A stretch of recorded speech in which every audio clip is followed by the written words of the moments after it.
પ્રિય મિત્ર, પા કલ્પના પણ ન કરી શકો, ધાર્યો પણ નવે એડો વડો વારસો પાંકે મેળવીને તો સાવ કંગાલ હાલત में जीवे वारो माण्हू खे अणधारियो ओचिंतो वारसो मिली वञे त इन से उहो केतिरो राज़ी थिए।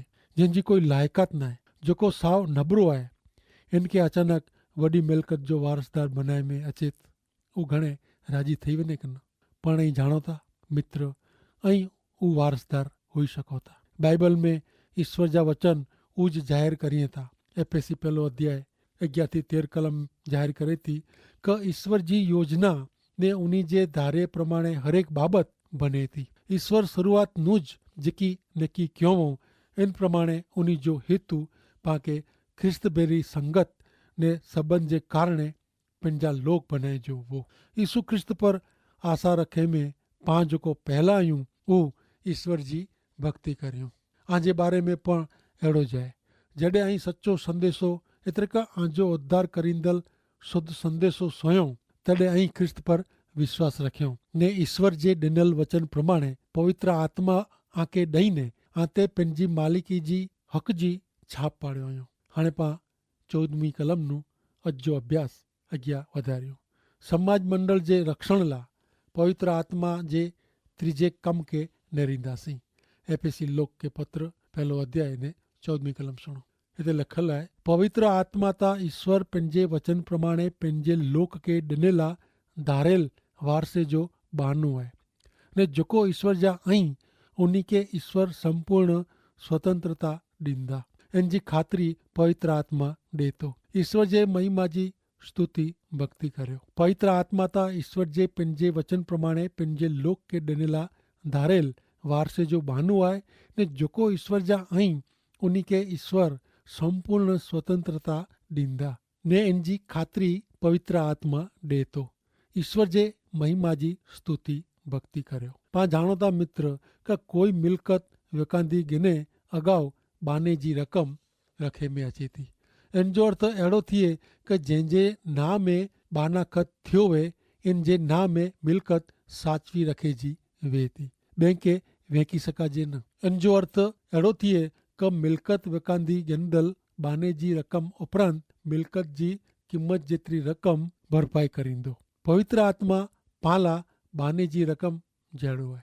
पवित्र आत्मा में पाके अनेक आध्यात्मिक आशीर्वाद मिलनि था। उहो वारसे जो बहानो आहे। बीजो कोरिन्थियो के पत्र 1 अध्याय ने 22वीं कलम चए थी, पाते उन्हीं जी मालिकी जी छाप पाड़ियो आहियूं ने उहो पाला मिड़े जाई।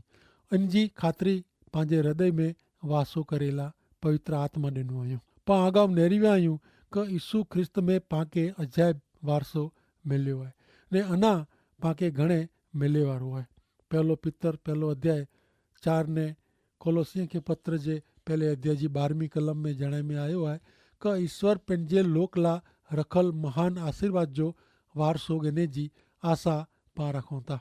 ईश्वर उहो आशीर्वाद आला स्वर्ग में रखियो हुयो। हुते उहो जुनी थिए नथी ने फिटे पण नथी, कि इन जो नाश पण थिए नथो। कोलोसी 1 अध्याय ने 12वीं कलम चए थी, खुशी से ईश्वर पिता जो आभार मनो।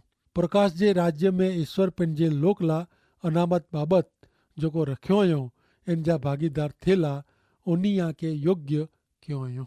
इन जी साबिती पवित्र आत्मा आहे। ही मिड़े ईश्वर जे महिमा ने स्तुति भक्ति ला आहे। हिन अध्याय में ही त्रियो प्रभु स्तुति जो स्तोत्र आहे। पां नेरी विया आहियूं कि त्रिएकी ईश्वर जे कम जो वर्णन करे पोइ प्रेसित संत पाउल हमेशा प्रभु स्तवन स्तोत्र ॾिए था। हिते पवित्र आत्मा पंहिंजो नव सृजन करे थो। हिते पाके नवो बनाए थो, पंहिंजा मददकर्ता बने थो, आश्रय जो स्थान बने थो, पाते ईश्वर जी मालिकी जी छाप अथवा मुद्रा पाड़े थो ने पाके वास्तविकता हक़ीक़त सच्चाई ॾिए था। इन बारे में ईश्वर जे महिमा जो गीत ॾिए था। ही मिड़े गौरवी सत्य संत पाउल के हाणे प्रार्थना करे जो सुझाए था। संत पाउल जी प्रार्थना अहिड़े मथारे नीचे 15 ने 16वीं कलम में संत पाउल अॻियां चवनि था कि ज्यारथी प्रभु यीशु पर जे आंजे विश्वास ने ईश्वर जे लोक पर जे आंजे प्रेम विषय आऊं सोयो त्यारनु आऊं हमेशा ईश्वर जो आभार मना थो।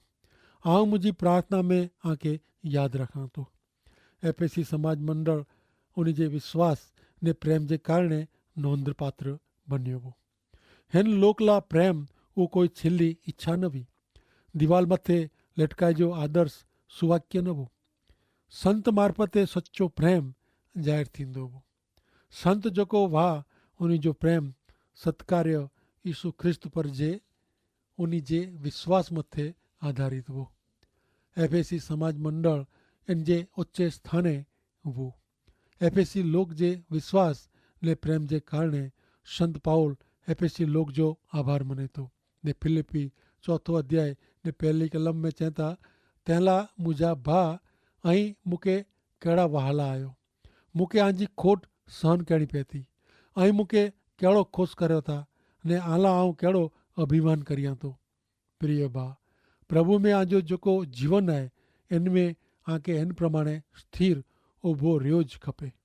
अड़ो लगे तो कि पाके प्रार्थना करे जो मन संजोग मुश्किली बीमारी हताशा निराशा कटोकटी जड़ी बाबत वेती लोग पंजी मुश्किली बीमारी ला प्रार्थना करे जो चेता कागर लिखें था ने अड़े मित्र ला प्रार्थना करे में अचे थी।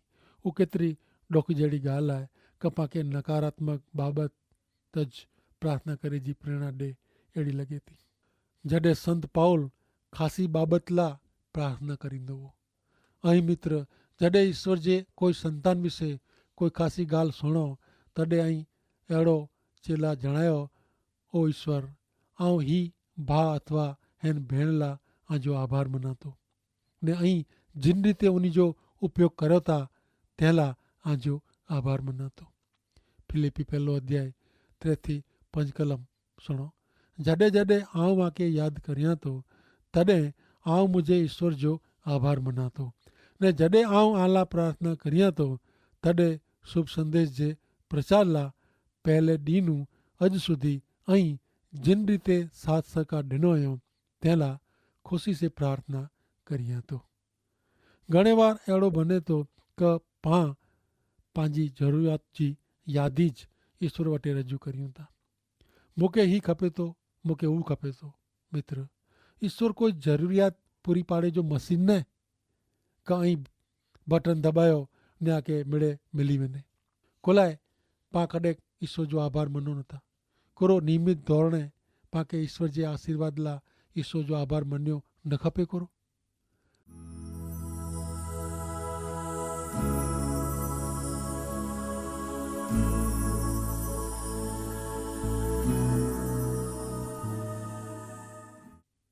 पहलो थेसालोनिकियों के पत्र 5वां अध्याय ने 18वीं कलम कहती मेरे हरेक संजोग में ईश्वर जो आभार मनो।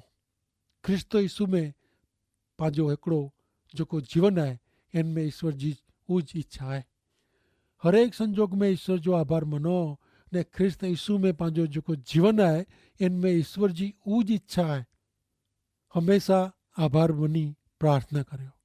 डी जी हरेक पले पा ईश्वर जे आश्रय आयूं। कदें पण प्रार्थना वगर रोणू न खपे। उपकार स्तुति आभार स्तुति कहणी एड़ी पांजे बारे में ख्रिस्त यीशु में ईश्वर जी मर्जी है। एफएसी पहलो अध्याय ने 15 में संत पौल कहता कि जारनु ऊ एफेसस लोक जे प्रभु यीशु ख्रिस्त पर जे विश्वास है ईश्वर जा मिले लोक माटे जो उनी जो प्रेम जो को वो ऊ सोए त्यारनु ऊ चोके वगर नियमित रीते ईश्वर जे लोक ला प्रार्थना करींदो वो ने ईश्वर जो आभार मनदो वो।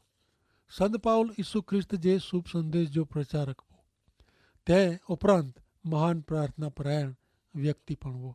एफएसी के पत्र जे 3 अध्याय जी 14 ने 15वीं कलम में चें था हिन कारणे जन मथा स्वर्ग ने पृथ्वी पर जे हरेक कुटुंब के ना मिले तो उन ईश्वर पिता वटे आऊं घुटणीअ पई ने प्रार्थना करिया तो। समाज मंडल ईश्वर जो कुटुंब है तेला इनके ईश्वर जो ना देने में आयो है। समाज ईश्वर जो कुटुंब है तेला संत पाउल कुटुंब जे पिता वटे प्रार्थना करे तो का ईश्वर पंहिंजे आत्मा से एफएसी समाज के आत्मा के बरूका करे ने विश्वास से उन्हीं जे हृदय में ख्रिस्त वसे।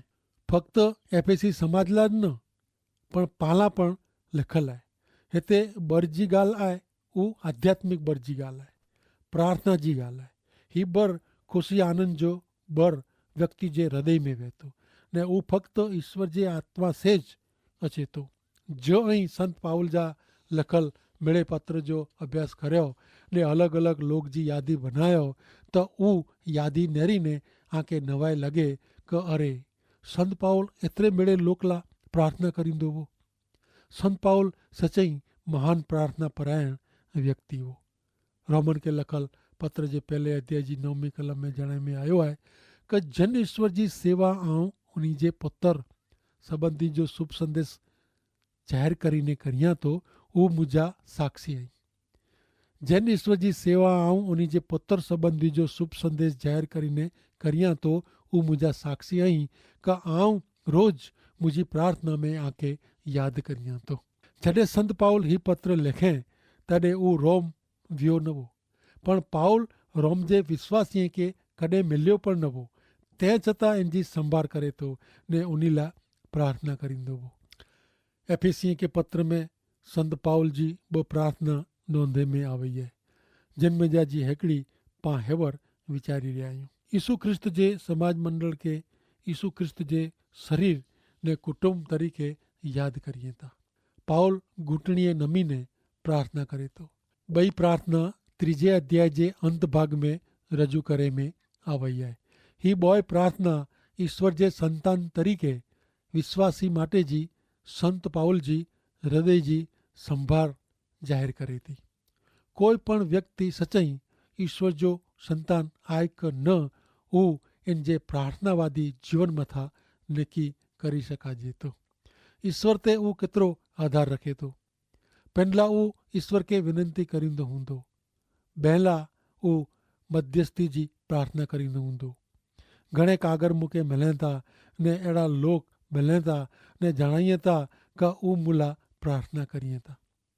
ही बाबत ईश्वर पर जो उन्हीं जो विश्वास कहिड़ो अजाइब आहे उहो वताए थी।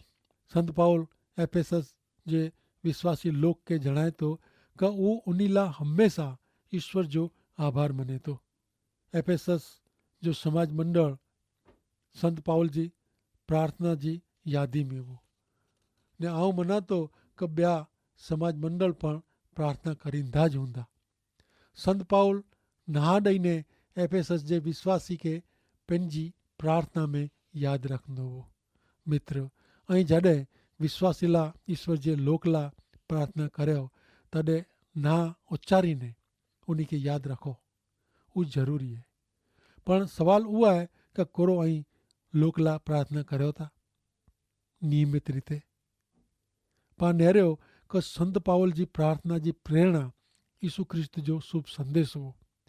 हाणे पाण नेर लाइ मिले थो कि संत पाउल जी प्रार्थना भौतिक बाबत माटे न पण आत्मिक आशीर्वाद माटे जी हुई।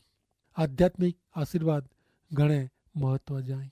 17वीं कलम में संत पाउल चवनि था, एफएसी 1 अध्याय ने 17वीं कलम में, आऊं पंहिंजे यीशु ख्रिस्त जा महिमावंत पिता आके पवित्र आत्मा ॾींहुं अहिड़ी विनंती करियां थो।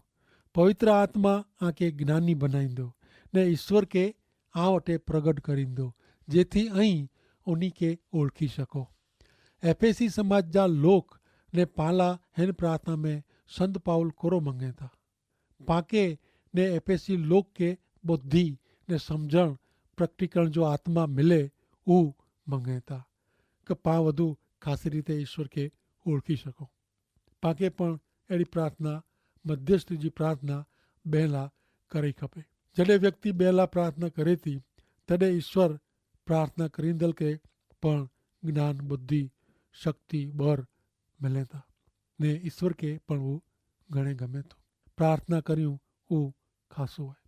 यीशु ख्रिस्त जो समाज मंडल यीशु ख्रिस्त जो शरीर आहे ने ईश्वर पिता समाज मंडल जो आयोजन कयो हुयो। ईश्वर पुत्र प्रभु यीशु ख्रिस्त इन जी क़ीमत चुकवियो हुयो ने ईश्वर पवित्र आत्मा इन जो रक्षण करिए था। उहो बाबत लिखे पोइ संत पाउल नेरिए था कि ईश्वर जो पवित्र आत्मा एफेसस जे विश्वासी लोक जो शिक्षक न बने ने उन्हीं के ईश्वर जे वचन जो मोगम अर्थ ने समझाए ત્યાં સુધી એફેસસ जा विश्वासी लोक संत पाउल जी लखल गाल समझी सके थी नहीं। फक्त ईश्वर जो पवित्र आत्मा ईश्वर विषय जो ज्ञान प्रगट करी सके। अॻियां नेरियो 18वीं कलम में संत पाउल चवनि था कि मुंहिंजी प्रार्थना आहे कि અહીં ईश्वर जो प्रकाश ॾिसी सको, आंजा मन खुला थिए, જેથી जिन आशा ला आके आमंत्रण आयो आहे ने विश्वासी हरेक पंहिंजे लोक के कहिड़ो अजायब आशीर्वाद जो वरदान ॾिए था। संत पाउल प्रार्थना में अॻियां चवनि था कि ईश्वर जे आमंत्रण विषय ने उन्ही जे वारसे जे महिमा जी संपत्ति विषय ॼाणाइए था। कोलेसी समाज के लखल पत्र जे पहले अध्याय जी 9वीं कलम में लखल आहे कि ज्यारनू असीं आजे बारे में सोयो आहे ત્યારનું ਅਸੀਂ आला प्रार्थना करियूं था। ईश्वर आके पंहिंजी इच्छा जे ज्ञान से भरपूर करिए ने पवित्र आत्मा आके ज्ञान ने समझ ॾिए। 19वीं कलम में संत पाउल अॻियां चवनि था कि पाण जेको विश्वास करियूं था उन्ही में कमु करींदड़ ईश्वर जो पराक्रम केतिरो महान आहे उहो ई ॼाणी सको। ईश्वर जो ज्ञान पराक्रम मापी न सघिजे, कल्पना पण न करे सघिजे, अहिड़ो महान आहे। ईश्वर जी शक्ति अपार है ने वो शक्ति हरेक विश्वासी के इन जे जीवन दरमियान मिले थी, पण जरूर है इनमें इन जो विश्वास मजबूत होना खपे, इन जी प्रार्थना होनी खपे ने इन पुठियां इन जो मन ने लगन इन जी वे तो जरूर ईश्वर पिता इनके आशीर्वादित कहिए था। जन बरसें ईश्वर ख्रिस्त के मरण में जा चीरा क्यों ने पंहिंजी जमणी तरफ विरायो, इन बरसें ईश्वर आके ने मूंखे शक्ति ॾिनला मङे था, उज बर ॾिनला मङे था ने पंहिंजो उपयोग करेला पण मङे था। करो मित्र ऐं तंहिं लाइ तयारु आहियो, ज़रूरु आहे प्रार्थना करे जी, मङे जी ने प्रभु यीशु ख्रिस्त चवनि था कि जेको मङे था इनखे मिले थो ने जेको खटखटाईं था उन लाइ खोले में अचे थो ने जेको हकल कयूं था उनखे ईश्वर जवाबु ॾिए था। करो मित्र ऐं कॾहिं पण प्रभु यीशु ख्रिस्त जे नाम में प्रार्थना कयो हुयो, जन नाहे कयो तो ऐं अनुभव करियो ने नेरियो कि ईश्वर केतिरा महान आहिनि। ईश्वर पिंड चवनि था कि तूं मूंखे हकल कर ने आउं तोखे जवाबु ॾींदो, कारण तंहिं लाइ त ईश्वर पिता मदद करता तरीक़े पाणखे पवित्र आत्मा ॾिनो हुयो। पवित्र आत्मा साथे पाण प्रार्थना करियूं तो अॼु ईश्वर पंहिंजी प्रार्थना जो ज़रूरु जवाबु ॾींदा। तंहिं माटे ज़रूरु आहे पाणखे सचे दिलि जी हृदय से प्रार्थना करे जी ने पाणखे जॾहिं थिए कि कोई मुंझवण बीमारी का समस्या आवे तॾहिं ज पाण फक्त स्वार्थ पूर्ति ज प्रार्थना करियूं ने उन लाभ पुठियां ज पंहिंजो चित वे त उहो पंहिंजो खोटो स्वार्थ आहे ने पंहिंजी प्रार्थना उहो स्वार्थी प्रार्थना बनी वञे थी। पंहिंजी प्रार्थना में ॿिए जी भलाई, ॿियनि जो कीअं ख़ासो थींदो वे उहो अॻिते जी बाबति आहे। त ज ईश्वर पिता पंहिंजो ने ॿियनि जो पण भलो इच्छंदा ने आशीर्वादित करींदा। ऐं एकियारा चओ ने प्रभु यीशु ख्रिस्त जे नामे ऐं ज़रूरु प्रार्थना करियो ने आके जवाबु मिलंदा। ने आजो कोई सवाल वे मुंझवण वे तो ऐं असांखे पण जणायो, हालां प्रार्थना करे में अचींदी ने ज़रूरु ईश्वर पिता ख़ासो करींदा। कारण ईश्वर पिता उहो ज्ञान बुद्धि ने ॾापण ॾिनो हुयो, उहो ज ईश्वर पिता पाणखे पवित्र आत्मा पण ॾिनो हुयो कि जेतिरी કરીને ईश्वर पिता लाइ कोई पण बाबति अशक्य न आहे, उहो पाण लाइ करेला अॼु पण समर्थ ऐं शक्तिमान आहिनि ने पाणखे पण उन में शामिल करिए था कि जेतिरी કરીને पाण ईश्वर जे बालक तरीक़े जीवो ने उन जे कम में वधु ने वधु उपयोगी बनो। तंहिं माटे ईश्वर पिता आके पण प्रार्थना करे जो आमंत्रण ॾिए था। तंहिं लाइ ईश्वर पिता आके पण आशीर्वाद ॾियो। आमीन।